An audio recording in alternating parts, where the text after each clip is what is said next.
Welcome back, everybody. Holiday Doc here for the return of the Pro Gaming Podcast. And once again, we have special guests. Team FeaR, just not the ones you're thinking of. We have Team FeaR Girls Side and Joe the Dentist with me tonight. How you doing? Big old me. Doing good. So, doing Yep, good. very good. Team FeaR Girls, we got Roxy and Chelsea. So why don't you guys go ahead and introduce yourselves? I know not a lot of people are even aware of the girls' side of Team FeaR. Go ahead, Chels. Okay. My name is Chelsea, and my gamer tag is FeaR Chelsea. Our team is fairly new. We started playing back together in Modern Warfare. Just me and a couple other girls from FeaR, and we started, manifesting our team in Black Ops to compete on the circuit. And Roxy, I know you're a new addition to Team FeaR. Where'd you come from, and what do you usually do? I've kind of been around. Right at the end of the Halo 3 circuit, I jumped on board to Modern Warfare, and I was on a couple teams, and I had recently just joined Team FeaR back in, I think, January here, and I'm Anna Marie, and my gamer tag is Roxy Surfchick. Right on. So, a big part of, I guess, being a girl is, obviously a lot of hate. And if you are part of the forums, we had FeaR Moho and myself and a few other people, step into a recent thread that was it was horrid. And we mentioned it briefly on our last podcast with Team FeaR, or I guess on Team FeaR's podcast that I was a guest on. And, just a quick wrap up. Do you see the community, kind of going downhill just from that experience, or do you think that's kind of an isolated thing? I think that's an isolated thing. That topic was on game battles, and I do not judge the entire gaming community based on game battles. That's a small community of, I'm going to say, mostly younger people, younger gamers that are at home. They aren't the ones that you'll see at events. They're not going to be the ones that you'll primarily see at LANs and things like that. And they're just a bunch of internet warriors, and that's just about it. Yeah. But even then, it wasn't most of game battles that joined in on the conversation. It was a select few individuals that were just trying to troll, and were doing very poorly at that. Obvious troll is obvious. So, yeah, it was pretty terrible. But we're just clearing that up, that it's all over and done with, and moving on. What's different about the Team FeaR girls side of things that differs from other girls only specialized community teams? What sets you guys apart from the competitive side of things and just basic public room stuff? We aren't an organization. We are just a team. What I think separates us from most female teams is we're not just looking to play with friends and things like that. We are looking for girls that are good. A girl on our team, Kasumi, she's, I'm going to say, the best female COD player I've played with, and she's no joke, and neither are any of us. We're not here to have, a fun time. We're here to compete and show people that we can dominate.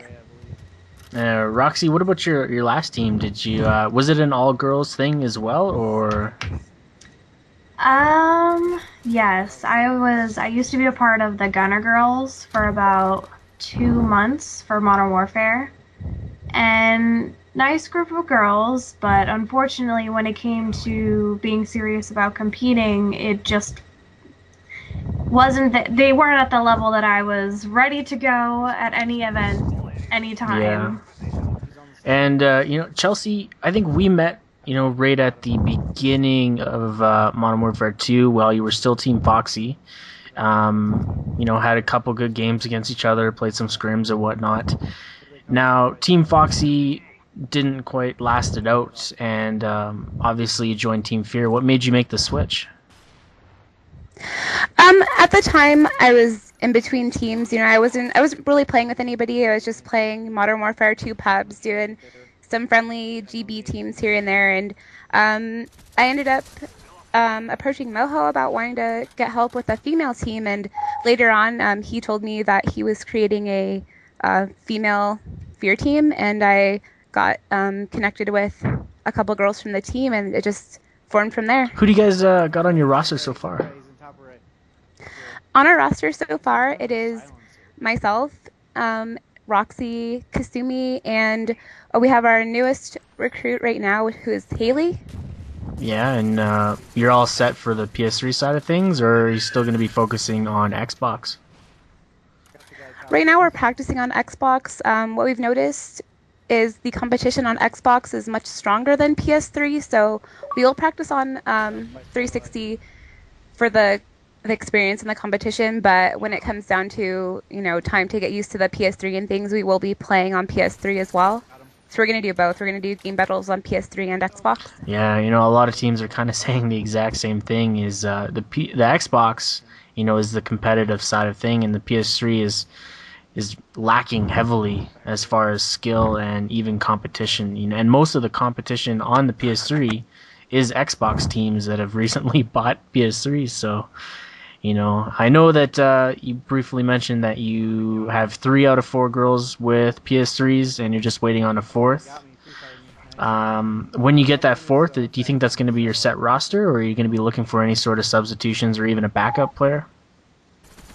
Yes, we do plan to recruit 1 to 2 more players, um, either for backup or for just having another player. And so we will be looking for those girls we are recruiting. We will be looking for them to have a PS3 and be willing to meet our practice requirements as well. And travel and everything like that, I would assume. What part of the Yes, they must country are you be. guys located in right now? I'm in Idaho. Um, one Kasumi is in California. Haley is Texas, and Anna, you want to tell me where you're I from? kind of I kind of bounce around. I'm from California, but I go to school in Oh Pennsylvania. wow. So I split my time between the two states. So definitely spread out all across. It's going to lead for some travel time. Have you guys been approaching any sponsors or anything so far to cover any sort of costs? Um, that's one of our next steps to do is to get together, our information and approach sponsors. Right now, we are waiting to complete our first event before we go really hard on asking sponsors because we want to establish, that we have a foundation for a team and that we are competing and we're not just going to break up after one event. And so we kind of wanted to go to MLG Dallas and um, have something to Yeah, show. for sure. You definitely need a strong track record and at least a foundation for people to check out. You say, hey, they won, they participated, they're still together, they haven't broken apart, which is the popular thing to do with teams. Any advice for new teams looking to establish a competitive start as far as lands? I'm going to say um, look for players that are serious about the game. You don't want to look for people who are just based only 100% on skill. You want someone who is well balanced, someone who has a well balanced life as well as gaming life. You can't have a person that's going to flake on you or has too much, real life issues. And especially for female teams, a big thing you have to have is level headed females because there is drama. Everybody knows that there is drama between females.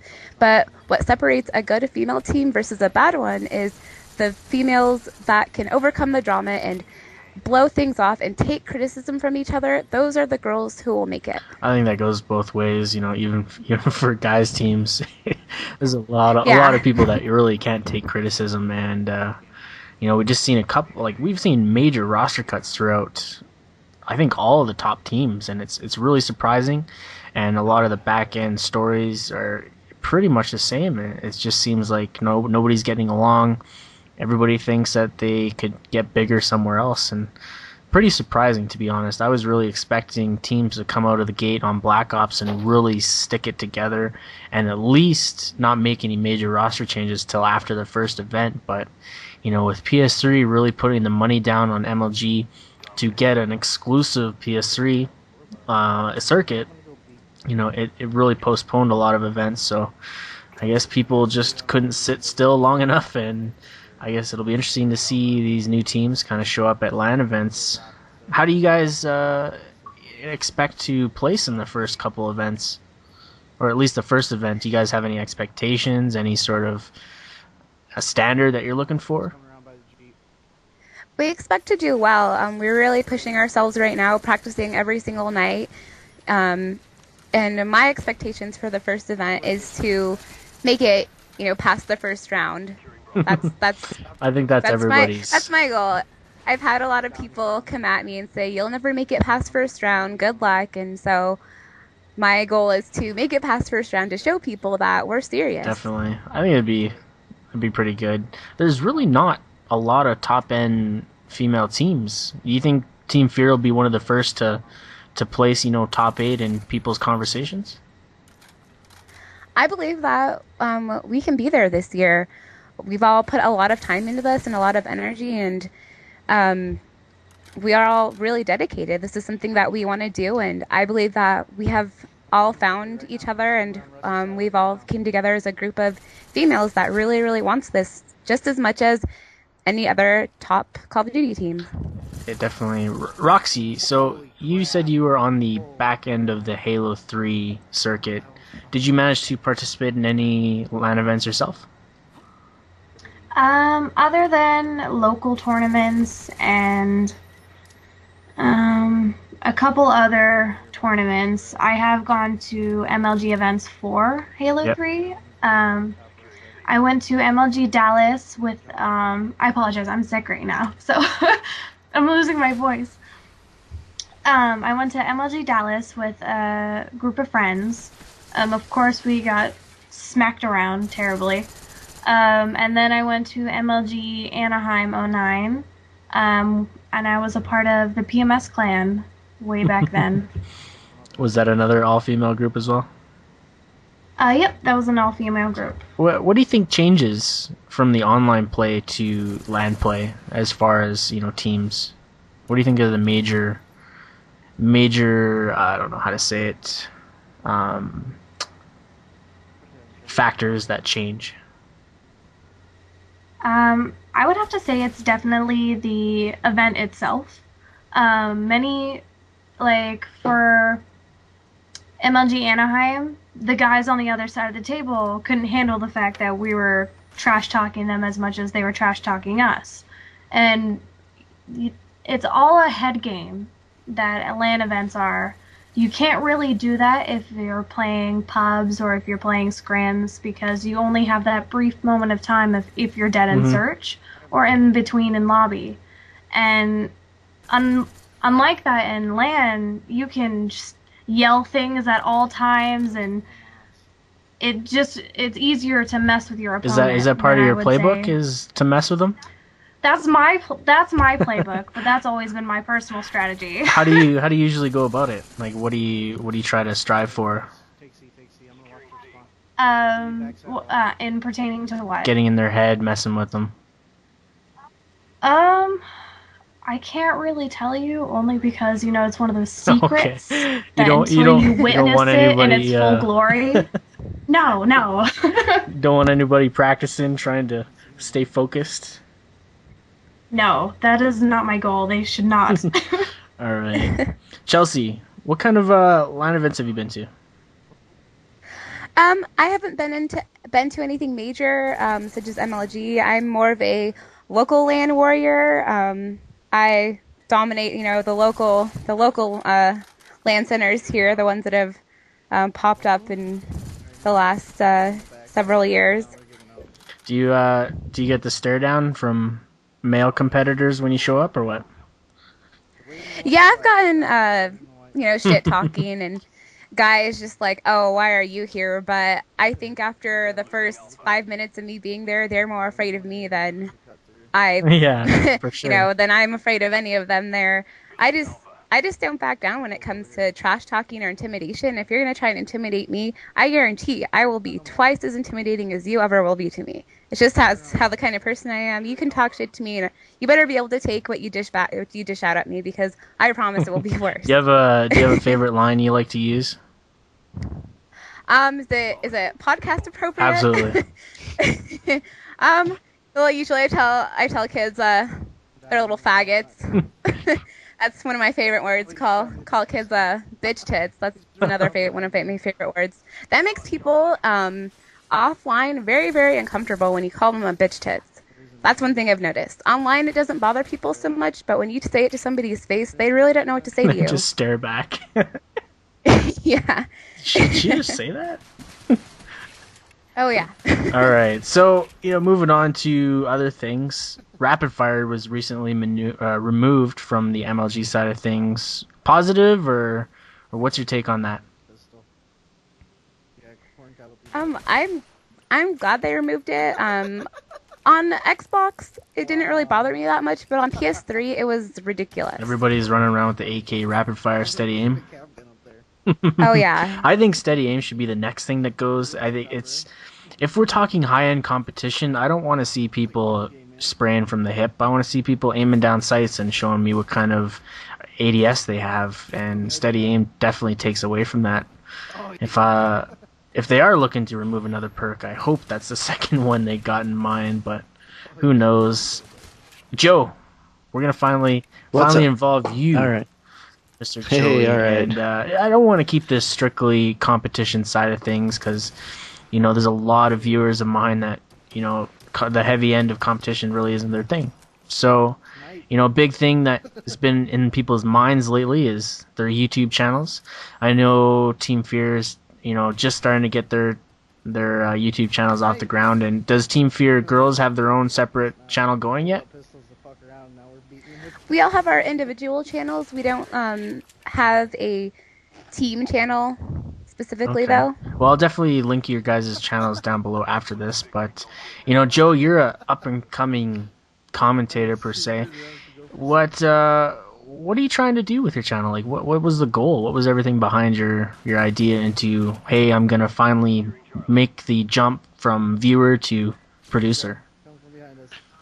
Well, I think the biggest thing for me was, I think it kind of stemmed from actually watching your commentary. I know everybody's gonna be like, "Oh my God, he brought a fanboy on his podcast," but, we had been, introduced to your videos through the OTC from the Old Timers Clan, and I never really thought about competitive or if it was anything that was even available at the time. I had never heard of game battles or even been a part of anything like that. So basically, what our channel is kind of like your intro to GB, but as a reality show, A kind of reality show. starring.